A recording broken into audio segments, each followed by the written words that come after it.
નમસ્કાર મિત્રો તમે જાણતા હશો મમતાબેન સોનીની। મિત્રો મમતાબેન સોની પહેલાં વિક્રમભાઈ જોડે ફિલ્મ બનાવતા અને ઘણું બધું કામ પણ વિક્રમભાઈ જોડે કર્યું છે। ત્યારે મિત્રો અત્યારે ગીતાબેન રબારીનો સવાલ ઊભો થયો છે કે મમતાબેન તમે વિક્રમભાઈ જોડે ફિલ્મ કેમ નથી બનાવતા। તો એવો સવાલ અત્યારે ગીતાબેન રબારીએ પૂછ્યો છે। આપણે વિડીયોની અંદર બતાવવાનું છે, વિડીયોની સ્કીપ ના કરતા વિડીયોને લાઈક, ચેનલને સબસ્ક્રાઈબ કરવા ના ભૂલતા।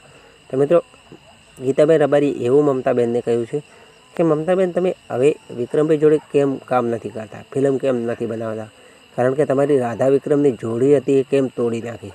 તો મમતાબેન સોનીએ પણ એવું બોલ્યા છે કે સોરી હું એ નહીં બતાવી શકું, પણ એ જ કહું છું કે હું વિક્રમભાઈ જોડે હવે ક્યારેક પણ કામ નહીં કરીશ, ફિલ્મમાં હું ક્યારેય જોવા નહીં મળું, કારણ કે મારી પર્સનલ મેટર છે, મારા લગ્ન થઈ ગયા છે, એટલા માટે હું ક્યારેય વિક્રમભાઈ જોડે ફિલ્મ નહીં બનાવવાની। અને વિક્રમભાઈ રિક્વેસ્ટ કરશે તો પણ હું ફિલ્મમાં ક્યારેય દેખાડો નહીં કરાવું અને વિક્રમભાઈ જોડે ક્યારે હું જોવા નહીં મળું। તો ગીતાબેન રબારીએ એવું પૂછ્યું કે તમારી રાધા વિક્રમની જોડી કેમ તોડી નાખો છો। તો મમતાબેને એનો જવાબ નથી આપ્યો। તો આપણે બીજા વિડીયોની અંદર એ પણ જવાબ લઈને આવવાના છીએ।